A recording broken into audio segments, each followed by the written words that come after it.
7-foot assassin attacked the Mafia boss, but a rookie waitress dropped him in seconds. Nobody at the Velvet Crown that Thursday night thought they were walking into anything unusual. The tables were full, the wine was flowing, the lighting was low and warm, the kind that makes everyone look a little younger and a little better than they probably are in the daylight. A pianist in the far corner was playing something soft and forgettable. People were laughing, talking, cutting into their steaks, refilling their glasses. From the outside, from any normal angle, it looked like just another expensive Thursday evening in downtown Chicago. But if you looked carefully, you would have noticed a few things that did not quite fit. You would have noticed the two large men standing near the entrance, who never sat down, never ordered food, and never took their eyes off the room for more than a second. You would have noticed the corner booth, table 7, where a silver-haired man in a dark suit sat eating alone, with the kind of calm that only comes from a lifetime of never being caught off guard. And if you had been watching very closely, you might have noticed the young woman in the white apron who had just walked out of the kitchen, carrying a tray of bruschetta, moving quickly between tables, the way new waitstaff do when they are still learning the floor.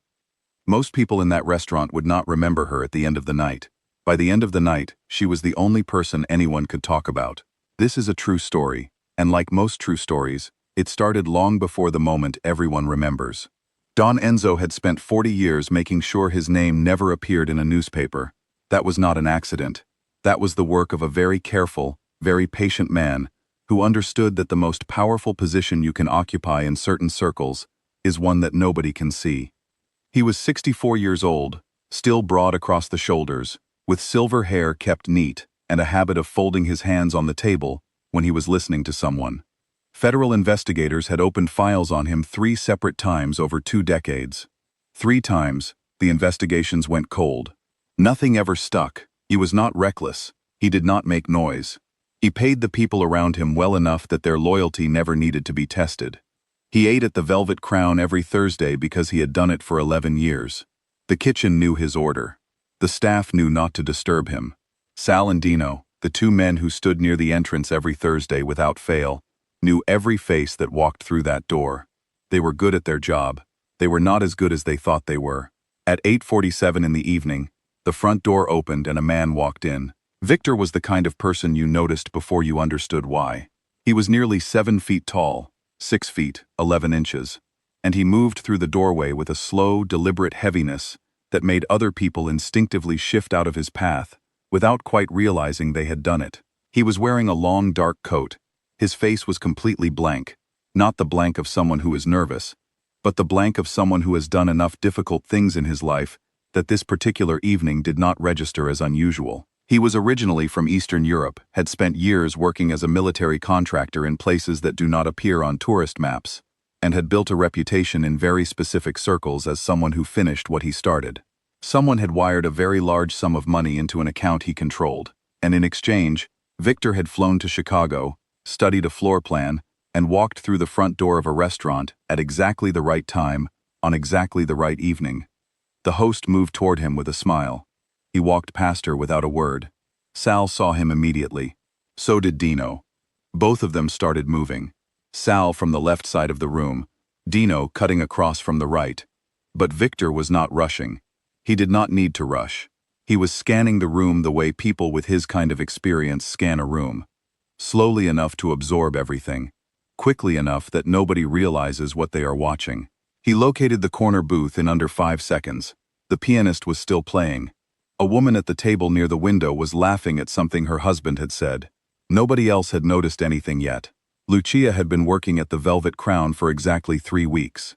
She was 22 years old, originally from a small town in southern Illinois, and she had come to Chicago to study physical therapy at a university on the north side of the city.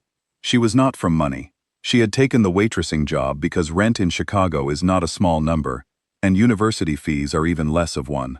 She was a fast learner, friendly with the regulars, and the kind of worker who stayed 20 minutes late without being asked. The other staff liked her, the kitchen liked her. She had not yet had a table complain about her. She had never been in a fight in her life. What she had done, from the age of 9, was train in judo. 13 years of it, 5 days a week at her local gym when she was young, then more seriously as a teenager when her coach noticed she had something natural in her movement, a way of reading balance, of knowing where a person's weight was going before they knew it themselves. She had competed nationally in her late teens and won tournaments against girls who had been training just as long. She had worked under coaches who had trained athletes for the Olympics. And then university happened, and life happened, and the competition slowed down, but the training never really stopped. She still went to the gym twice a week. It had become like brushing her teeth, not something she thought about, just something she did. She was carrying a tray of bruschetta to table 4 when Victor opened his coat. She did not think. That is the thing she would say later, and it is the truest thing she could have said. She did not form a plan. She did not decide anything. Her brain had not yet finished the sentence. This man has a gun, before her body was already in motion. 13 years of training does not leave your muscles just because you stop competing. It stays in you, waiting for a moment it may never come. She set the tray down. She moved, not in a straight line toward him, not from behind where he might sense her, but at an angle, from his left side, where his attention was not, where his body was open. She moved fast and low. What happened next took 11 seconds, and nobody in that restaurant would ever agree on exactly what they saw. She reached him. She grabbed his left wrist with both hands. She dropped her center of gravity in one sharp movement, hips low, feet planted firmly on the hardwood floor, and then she turned. Her hip drove hard into his side. Every bit of leverage she had, every technique her coach had made her repeat until it was automatic, all of it came together in that single rotation. A koshi guruma, a hip throw, clean, sharp, total. The physics of it are indifferent to size. They do not care how tall you are, or how much you weigh, or what you have done in your life that makes you believe you cannot be moved. Victor's feet left the ground. He came down on the hardwood floor of the Velvet Crown, with a sound that one of the waiters would later describe as the loudest thing I have ever heard in a quiet room. The impact shook the nearest tables. A wine glass toppled. 2 chairs scraped back hard. Someone screamed. The gun came loose from his grip and skidded across the floor, spinning to a stop near the far wall. The pianist stopped mid-note and did not start again. Victor tried to get up immediately, the automatic response of a man trained to keep moving no matter what. He could not get up. Lucia had dropped her knee into the space between his shoulder blades before he even knew she was behind him. She had his right arm locked at an angle that made any serious movement both painful and genuinely pointless. She did not look afraid. She looked like someone completing a task she had completed 10,000 times before. Sal and Dino reached them seconds later. There was nothing for them to do. Don Enzo had not moved from table 7. His hands were still folded on the table. His wine glass was still full. He looked at the scene on the floor of his restaurant. A near 7-foot man face down on the hardwood, a young woman in a white apron kneeling calmly on his back, and he said nothing for a very long moment. Then he looked down at his plate and picked up his fork. The police arrived in 3 minutes and 40 seconds. Victor was handcuffed and removed from the building. He said nothing during his arrest. He said nothing at the station. He said nothing for weeks. Federal investigators who later pieced together his movements connected him to at least 2 other contracted jobs in the Midwest over the previous 4 years. Both of those had gone smoothly. Both of those targets had been alone, unarmed, and unprotected. Victor had never in his professional life encountered an obstacle that looked like a 22-year-old waitress in a bruschetta-stained apron, and he had no way of accounting for it. Lucia gave her statement on the sidewalk outside the restaurant. She was still wearing her apron. She told the officers that she had not been thinking about what she was doing, that she had trained in judo since she was a child, and that the thing she genuinely felt worst about was knocking over the wine glasses at the table behind her when she made the throw. One of the officers had to write that down twice because he was not sure he had heard it correctly. She was back at work the next day. She finished her physical therapy degree in 2021.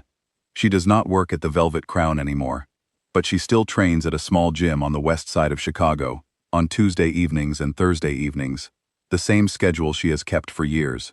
Nobody ever told her who the silver-haired man in the corner booth was. She never asked.